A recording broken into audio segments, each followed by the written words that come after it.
welcome to my channel. I am Tanya, and today's video or update video is pretty casual and chill.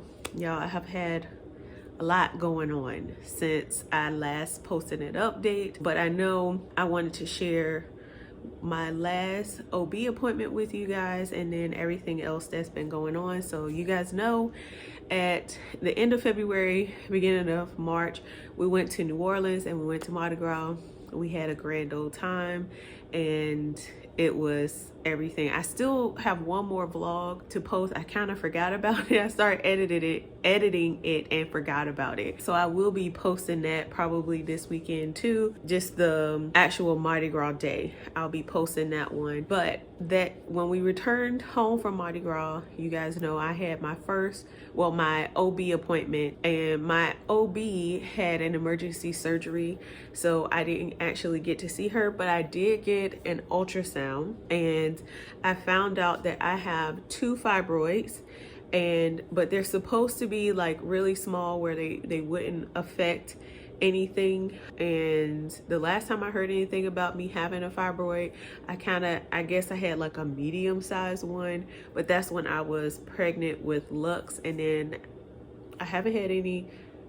That was in the first trimester that they said anything about that, and then I haven't heard anything else about it since until now, when they just told me I had 2 like really small ones that won't affect like the shape of my uterus or nothing like that. So they aren't concerned about it. As far as the metformin, because that's the last video I gave you guys, like the medication that they wanted me to take, and the metformin, the way the lady that I saw explained it to me is they pretty much just wanted to see which dosage my stomach could handle.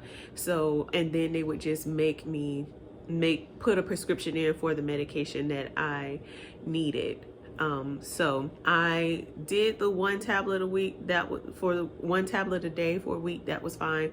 2 tablets a day for a week, that was fine. I'm on to 3 tablets a day, and I think that's where I'm gonna stop. So it's about 1,500 milligrams of metformin is what I'm going to tell them they can go ahead and send my prescription in for. So that's about the max, but they wanted to see if I could work up to 2,000 milligrams of metformin per day. And I think 1,500 is good enough for my stomach. So that's where I am with that. As far as TTC in this month, I did take a ovulation test to see if I was ovulating. I got a positive ovulation test, but we put trying to conceive on hold this month because right the week after we came back from New Orleans, Dion started feeling a little sick, and it was right at the time of my fertile week, and I was like, I don't want to get sick because we haven't had COVID, and I don't want to get it if he has it. Let him be the only one that have it and keep the rest of us contained. So I just locked him in the bedroom. I got the air mattress and I slept in Lux'S playroom, and we waited for his COVID test to come back. Luckily it came back negative, but yeah, I just got so freaked out. I was like, oh no. But he wasn't feeling good and stuff anyway, so it just wouldn't have worked. And one other thing I forgot to mention with our TTC journey is I have to get the HSG test, but I have to call them on the first day of my next cycle. And my cycles have been every 28 to 29 days or whatever, and now all of a sudden I am on like cycle day 32 now, and I'm just kind of like, what is happening? I don't know if it's because I started taking the metformin and taking the myo-inositol. I don't know if it's just the stress or what that has thrown my cycle completely off, but now I'm on cycle day like 32, and I'm wondering if my son just woke up from his nap, but I'm wondering if any of that is throwing my cycles off now. So I have to get this HSG test done. Then we also booked our anniversary trip for August. Our 10-year anniversary is in August. And I thought about it and I'm like, I'm glad we did put it on hold, because I don't want to have to cancel my trip because I can't travel being pregnant and stuff like that. So yeah, now I'm like, do I put April on hold and just kick back up in May? I don't mind traveling while I'm pregnant. I just know at a certain point you can't get on a plane and travel for long distances and stuff like that anymore. And so we're going to Mexico for a week in August, and I just don't want anything to mess with our anniversary plan, because I'm really excited to go. We sent off for Lux'S passport. If you follow me on Instagram, you already know Lux'S birthday. We had a virtual birthday party for him. My baby boy is 2 now. I cannot believe it. I've been so emotional about him turning 2 and just being a big boy, because he can just do everything on his own, it feels like, and it feels like he's going to college. But yeah, so that also happened right after we came back from New Orleans. And then toddler moms, you know, when your kid hits 2, you go back for their 2-year well visit. And this is where things just kind of start getting a little crazy last week. That was last week. So I took Lux to his well visit on the 15th of March, and he saw a doctor at his practice. It wasn't his regular pediatrician or whatever. This lady he's only seen one other time, and she's an older lady, but they had me fill out all these like behavioral questionnaires and all this stuff, and they had me fill out the MChat form, which is the screener for autism. And I filled it out and all this stuff. I filled it out and I took a picture of it. So I was like, let me let Dion see these questions and stuff that I'm answering or whatever. I was interested to see if he had a different response or whatever, but something also just told me to take a picture of it, and I'm so glad I did.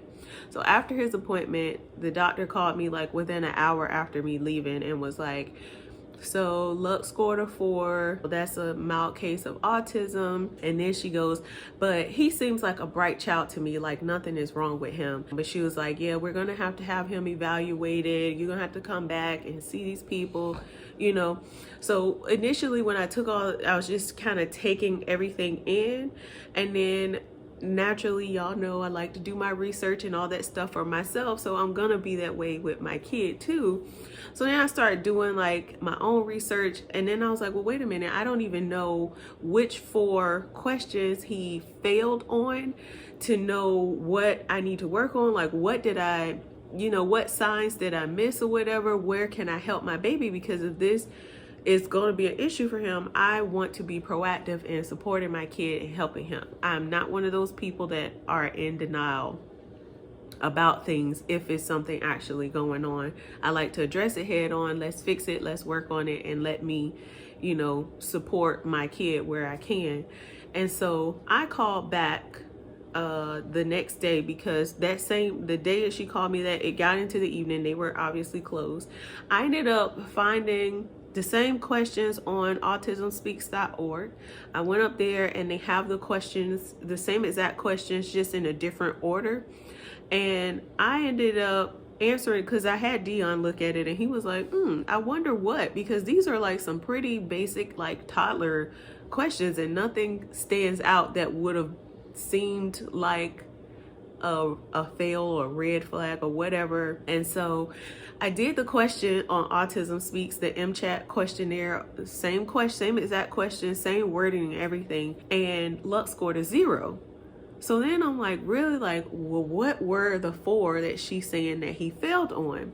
And then what I realized, when you go onto the CDC's website, they have the same form, and they have like a answering, a scoring thing. So it's like question number 1, if you answer yes, the wrong answer, the failed question is no. If question number 2, so my guess is she went on to use that scoring on the CDC's website or something, and the questions on the form that she had me filled out are in a different order than they are on the CDC's question form. The same questions, they're just numbered differently. So question number 1 on the CDC's form may be like, can your child walk? And question number 1 on her form was, does your child play pretend? So it would be, you know, the responses would be in a different order. And if you grade with the wrong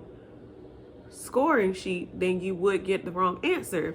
So when I called back, you know, the lady at the front desk was like, okay, I'm gonna let her know, and one of us will give you a call back. That was like 11:30 in the morning on like the 16th, and I didn't hear anything back. So I finally reached out again. I gave them their lunchtime and everything. I reached out on the 17th, and the lady at the front desk was like, oh, well, was it the same exact questions? And I was like, yes, it was the same exact questions when I scored it myself. And I want to know which ones she said, you know, that he failed on. They have been giving me the runaround. This lady that, like, they didn't want to answer the phone for me. The doctor still has never called me back. My husband had to call, and he talked to her, and he was like, hey, you know, my wife is reaching out. You should be able to give like an exact answer, like, hey, these are the 4 that states, you know, came up as a fail or whatever. These were the symptoms of autism that, you know, you'll need to be addressing, or like, she couldn't say any of that. And so that says to me that you did a half-ass job. You did a half-ass job. And when my husband told her, like, your forms, like the forms she had us filling out are from like 1999. And there are much more updated forms and scoring sheets and all that stuff. We're in 2022. Like, you shouldn't be having anything from 1999 in your form. And so what she did was told my husband, oh, well, don't worry about it. Don't worry about it. No, I'm not, don't tell me not to worry about it. Because if you're misdiagnosing other people's children for autism or any other disease, disorder, anything like that, you need to be reported. Like, you can't just be telling parents, like, don't worry about it after you tried to diagnose their kid with something, and then you can't come with any answers, any information. As his pediatrician or his doctor, you should be able to help me and support me in supporting my kid, and you have completely failed. So she emailed the forms that she has with my husband, and then she said, well, can y'all email me the updated forms so that we can update our stuff here? No, just like I went on the internet to look, you should be looking on the internet to update all of your paperwork, all of your forms in your office. Like, who are you? Like, that blew my mind. Me and Dion are like, what in the world? So we are on the hunt for a new pediatrician. I said all that to say because this lady has completely dropped the ball. I also had my best friend who worked in pediatrics before, so she is aware, and she also has her own children. So I had her to go and score it too, because I took a picture of the form, and she was like, Lux, it's definitely a 0. What is this lady talking about? And I'm like, I don't know. And it's pissing me off that she isn't taking any type of accountability, and she wants to just brush it off and say, oh, well, don't even worry about it. No, you cannot do that. That is so irresponsible. That's so irresponsible as a healthcare provider. So we're on the hunt for a new pediatrician for Lux, because now I cannot trust anything you say. And it sucks because I like the actual pediatrician that he had over there. I feel like she's knowledgeable and all that stuff. She's really good. She's also my primary care doctor. Like, I really like this lady. She's much younger than the lady that he saw, but I just don't even want to be bothered with the whole practice now. So that's that. But also in the midst of that, my dog Diesel has not been eating, and he hasn't been finishing his meals, and he's just kind of been laying around and stuff like that. So I've been noticing it's just kind of been getting worse and worse. And so at the end of last week, I called to make him an appointment, because I was like, something's going on. Like, he's not eating his food. That's not like him. Like, my little Boston Terrier eats everything in one setting. He does not leave food for nobody or nothing. And I took him to the vet this past Tuesday. Took him to the vet this past Tuesday. Today is Friday. and the vet ran labs or whatever, and she was like, it could just be, you know, he's getting spoiled with your toddler throwing stuff at him or whatever.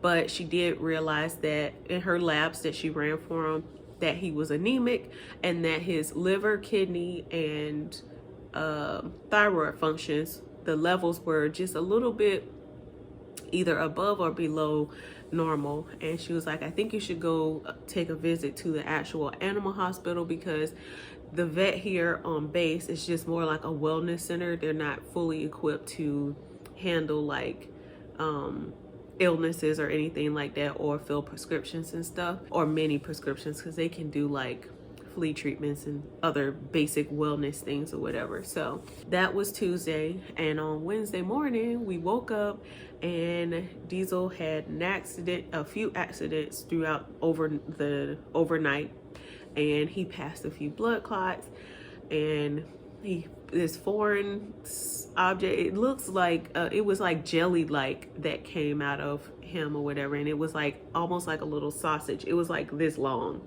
and about that thick, and it was gray and jelly like or whatever, and we didn't know what was going on, what was happening, but I had gotten the results from his labs the day before that said that he was anemic, and you know, the doctor recommended that we go to the pet hospital anyway. So I called them right away, and they got us in yesterday afternoon. And we found out that my Boston Terrier, who is 9, he's 9, I've had him since he was 8 weeks old, he's dying. He has cancer. He has a pretty large tumor. I'm sorry. He's he can't have surgery or anything like that because of his age.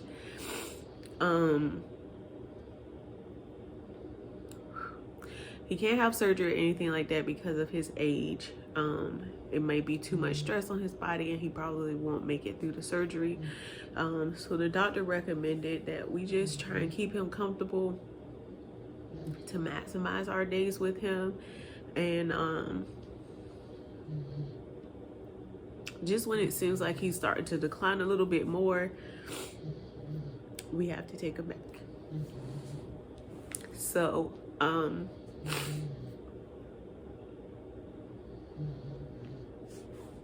I'm sorry. So we are just giving him medication for his nausea,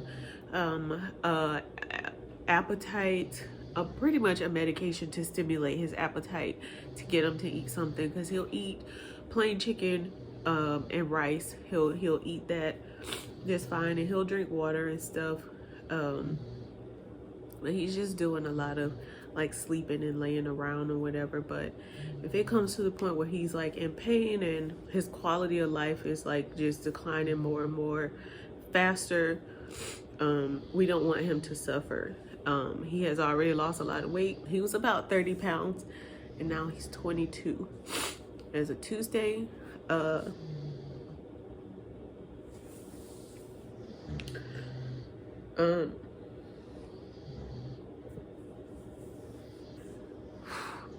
I just don't know.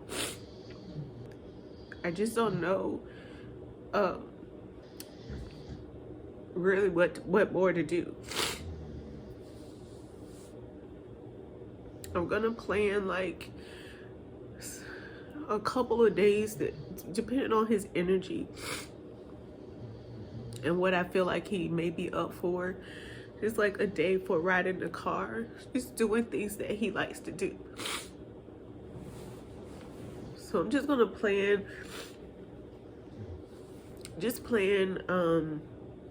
some days just filled with doing everything that he wants to do, giving him lots of treats. He loves like that doggy ice cream, so I'm gonna go get him some more of that. He likes vanilla ice cream too. I just also worry because my bulldog last week also, she's 9, we got them at the same time. She started having like longer seizures last week too, and I'm not sure if she senses something's going on, so she's stressing a little bit more.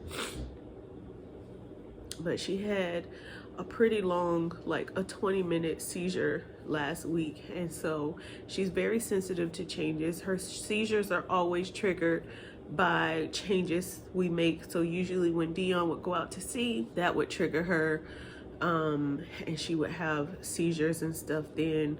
Or if she had to go stay at like daycare or something like that, or boarding for too long, by the time we got her home, she would, you know, a seizure would be triggered.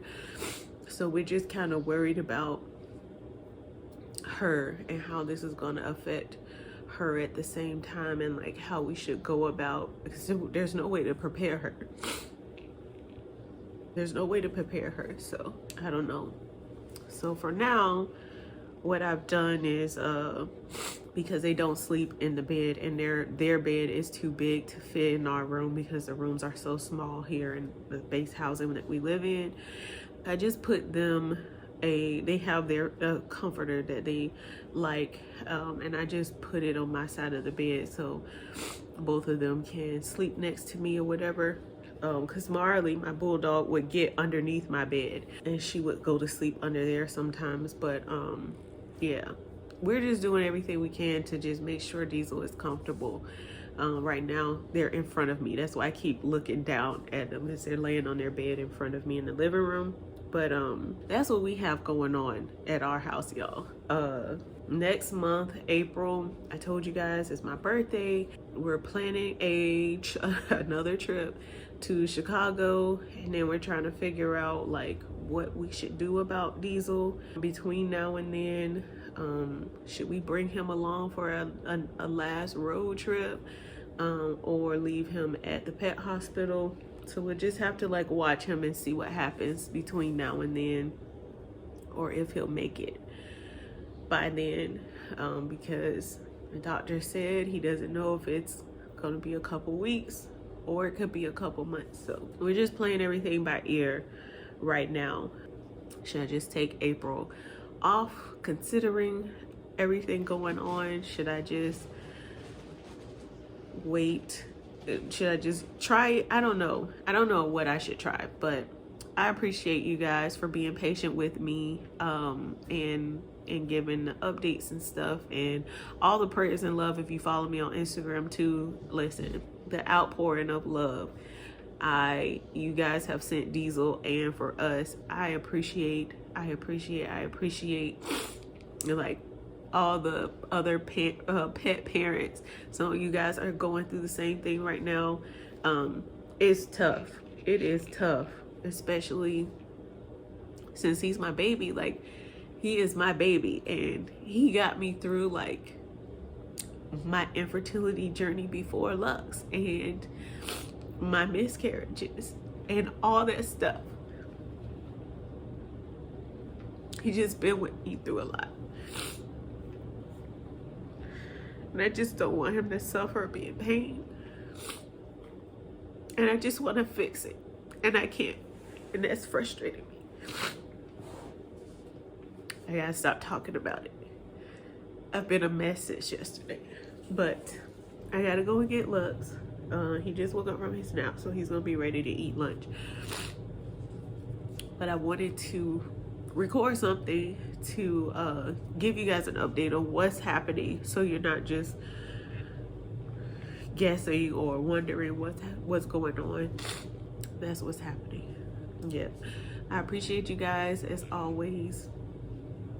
I hope that a lot of you have gotten your positive pregnancy test. I've gotten some messages about some of you guys who have gotten your BFPs, and I'm so excited for you guys and happy for you guys. I'm always excited about a baby coming, okay?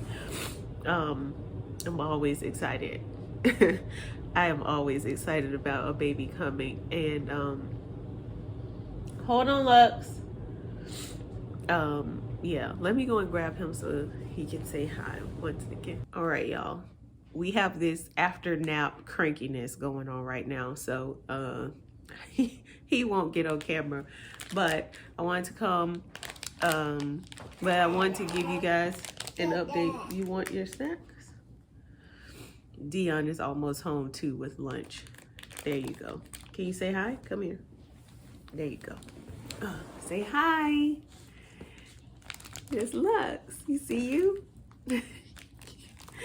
So yeah, that's everything that's happening with us. All the updates I have for now that I can think about right now. I don't really want to do much, but this one is going to keep me busy and occupied and keep my mind off of things. Diesel and Marley are up and moving around now too, so once Dion comes home, we're going to have a little bit of lunch and then go out because he woke up ready to go outside, and that's why he's cranky, because he wants to go right away, but he hasn't had lunch yet, right?